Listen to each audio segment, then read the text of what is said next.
Mukyala tutambule bwe tugende mu maaso. Tubaza Mukama olw'ekirabo kino ensonga lwaki Mwami Sseddabira yankoledde ekirabo kino nsonga nti omukyala wange bamuwadde bwa minisita.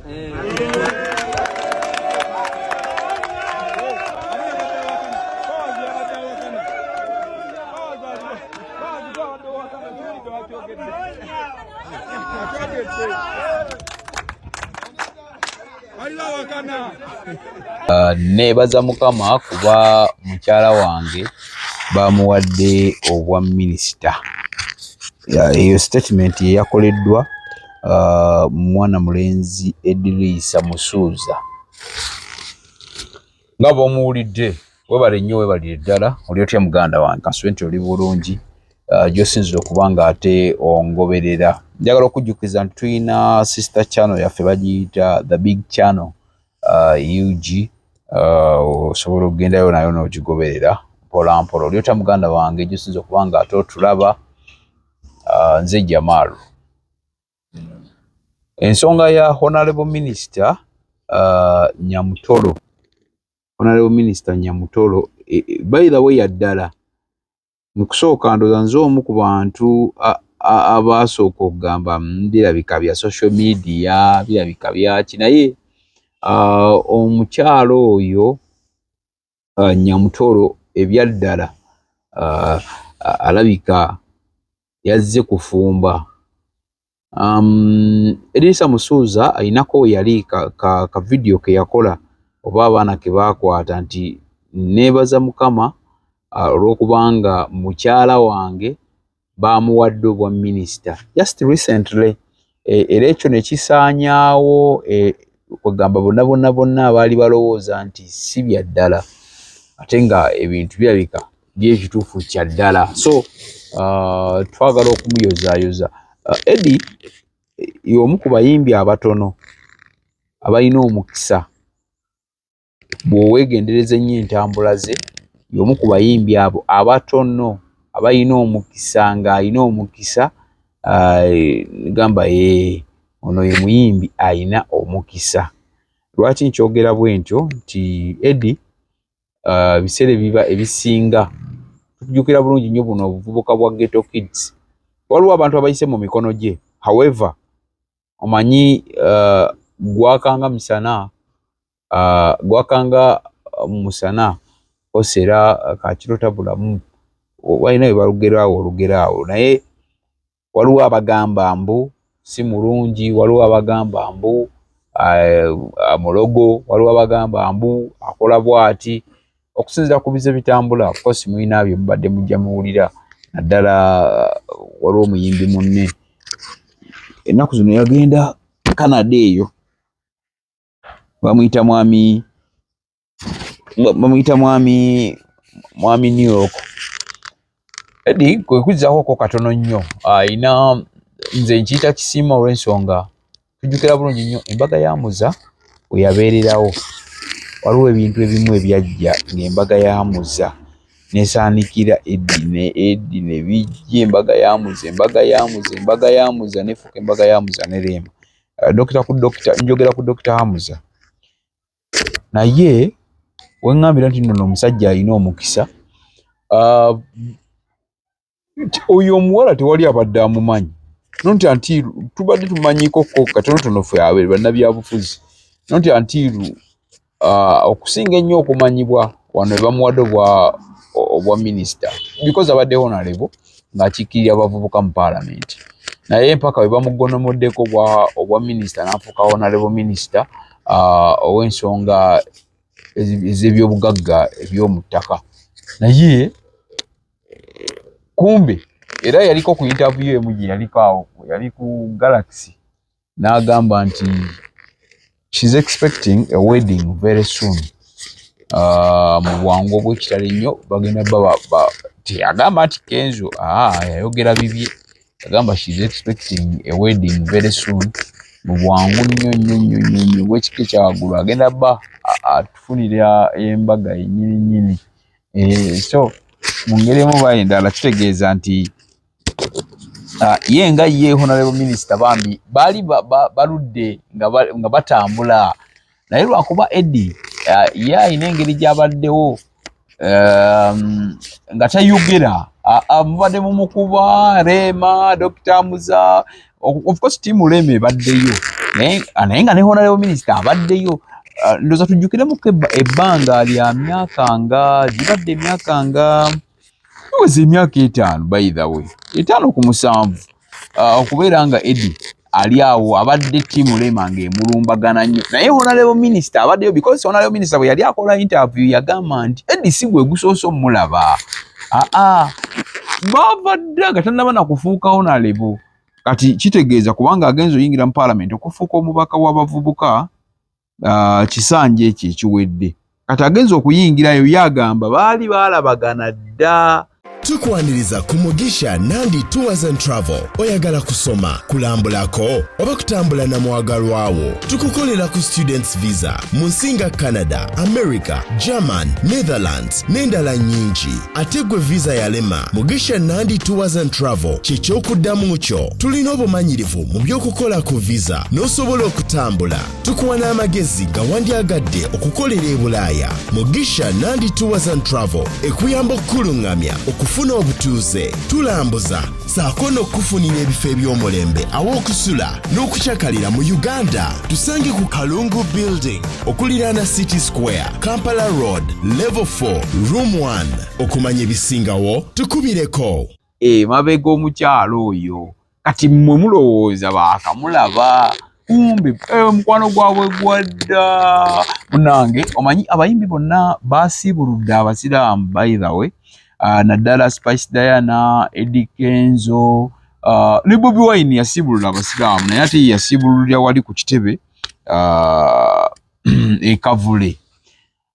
Omuyimbi ky'omulala yasibuludde. Mulimu n'abalala abasibuludde be tutaategedde naye nga twasinze kumanyako Spice Diana ewuwe yasibuludde abasiraamu, Eddie Kenzo n'asibulula abasiraamu. Kati twamulabyeko omukyalo oyo ng'agenze wa Eddie basibulula abasiraamu era ng'ayambadde sharia of which she is called Fiona.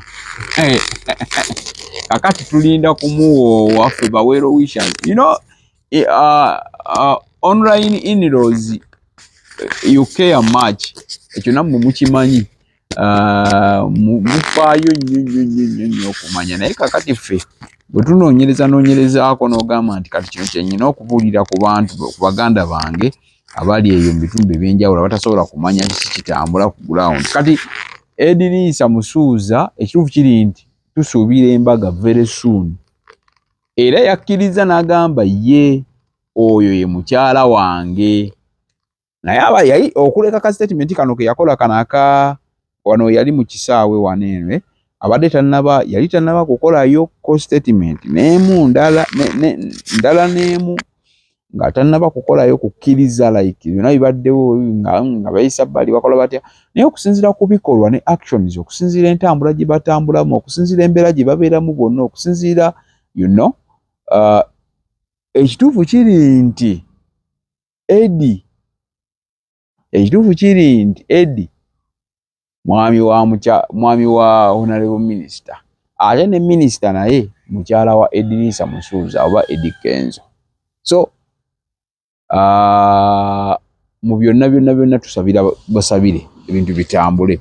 Nnyina kyekugambye wali nti Eddie Kenzo wa mukisa kubanga omanyi bano abaana ba Ghetto Kids bano abaana oluyimba lwe baali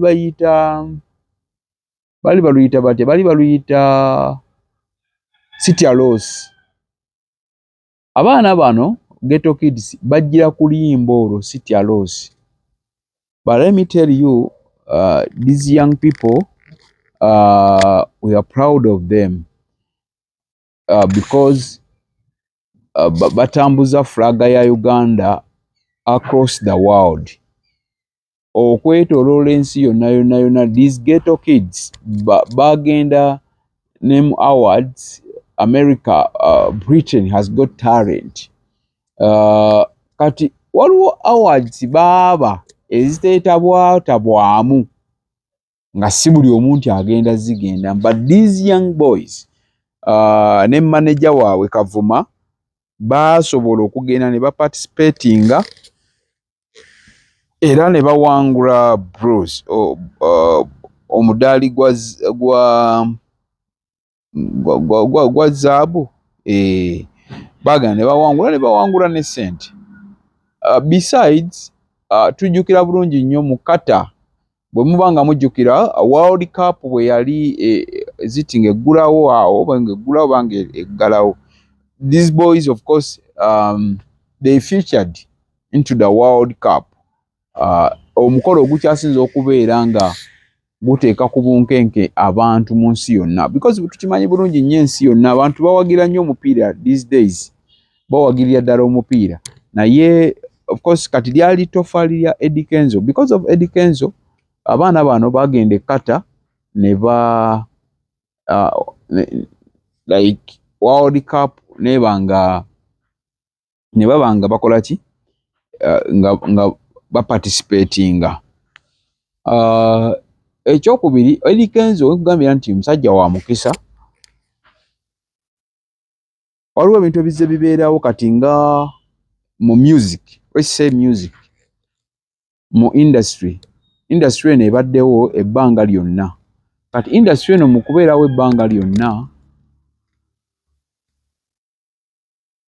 Uganda Musician Association, that is WUMA, ebbanga lyonna babadde bafunaafuna busente, bakola batya, but nze era nguyita mukisa. This time around Eddie Kenzo yagatta bu association obusinga federation, nga federation ezze kulwana basobole okufuna kye bayita copyright law in parliament.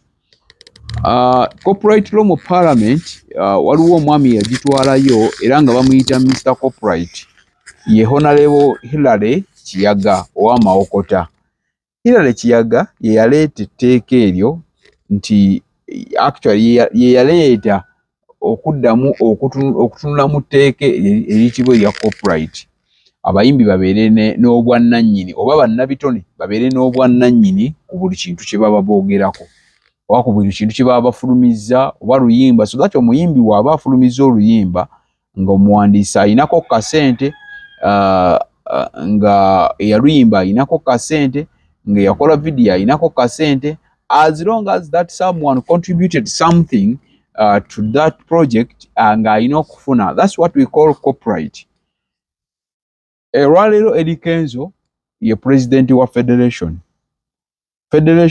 yasobola esobodde okujja ku government obuwumbi 13. However basooka ne babawaako kubanga zi sente zijja mu bits, ne babawaako ne bamala ne babongera. So kyengezaako tegeeza nti agezezaako okukozesa nga ye kyalina okukola ng'omuntu nga ye Eddie Kenzo. So bambi musajja wa mukisa. Mu federation mwennyini I'm told there is SACCO. Mulimu SACCO. Abayimbi bano ng'oggyeko nga balina nga bino nga tubiggyemu ebyobufuzi. These people nabo bennyini beetaagayo akasente, tibali bulungi. Kyova olaba ono bwe yaleeta SACCO, bw'omuntu waba yali yeewandiisa agenda kufuna sente. Oba kitya ajja kufuna sente. Kati mwaka akatono ako kubanga kyannaku nnyo okubeera nga our celebrities tusobola okubalaba nga sometimes bambi ne balwala nga tebalina mbeera yonna mu kulwala. Tusobola okubalaba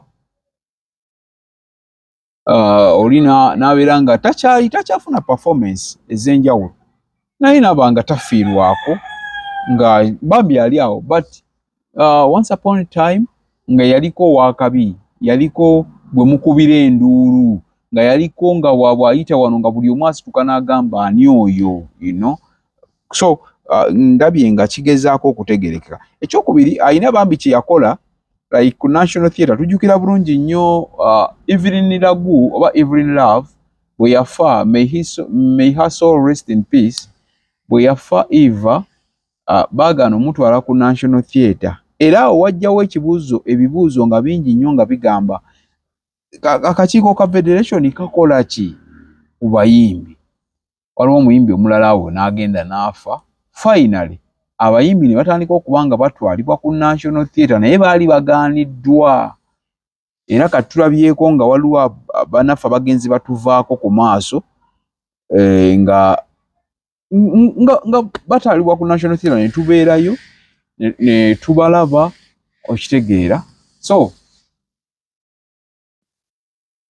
Eddie alina kyakoze. Kati wakati awo wona nga waliwo challenges ez'enjawulo.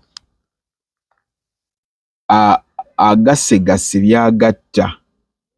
Mu kugatta byagatta nababanga ate afuniddemu Hon. Minister. Gwe tolabanga ate ng'ogwo omukisa gwa njawulo nnyo okitegeera abaana ne batandika era biki. Naye Rema tumuleke. Rema ali happy by the way. Nalabyeko ku interview ye ali happy. Kubanga tasobola kuwalana Rema tasobola kuwalana ate tasobola kuwalana taata w'abaana be. Atasobola kuwalana taata w'abaana. Ali happy. Yagambye she is happy for him kubanga yafunye omuntu. So mwababungese ebigambo mbwate Rema afa biki Rema ali happy. She is happy where she is. Era n'ebintu bitambula bulungi nnyo. Kale ebyo bifa mu nkambi eyo naye nga babawooye eggulo. Yabadde eggulo lyabadde babawoowa mbu saaliyo. That's why I say mbu.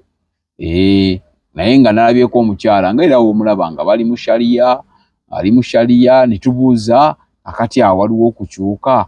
Waliwo ne yaŋŋambye mbu erinnya bamuwadde ya Rahuma. Oli ye Rehema, ono ye Rahuma. Yeah, something like that. All right. Webale nnyo webalire ddala. Kankusiibule. Kansubire nti osubscribe nze n'ogenda mu comment section.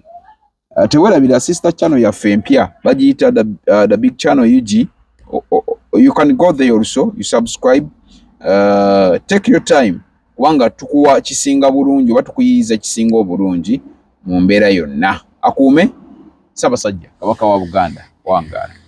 Gwe omuzadde eyitaze essomero erigenda okubangulira omwana wo nga muyeeya mukozi ate ayite ne first grade katukwanjulire Shehan Standard Day and Boarding Primary School abagenda okuteeka ebyensoma by'omwana wo ku mutendera ogusingira ddala. Empisa, eddiini, ebyemizannyo n'obuyiiya bwonna tubikulembereza ddala ng'ate ebyokulya n'ebyensula bya mulembe ddala. Tulira n'entambula eri abayizi abaviira ewala. Gwe ate omuzadde eyandiyagadde omwana wo okuyita ne first grade totunula obulala wonna okwewandiisa kugendera ddala maaso okuva ku nursery paka ku kibiina ekyomusanvu. Day ne boarding ng'ate n'ebisale birungi ate bisobokera ddala. Jjukira nti requirements zonna omwana wo azisanga ku ssomero. Tusangibwa Lubaga mu Bulwa Zone okuliraana 24/7 motel.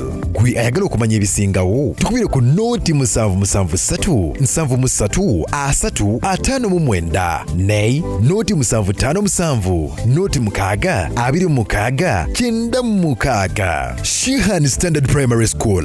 We invest in education.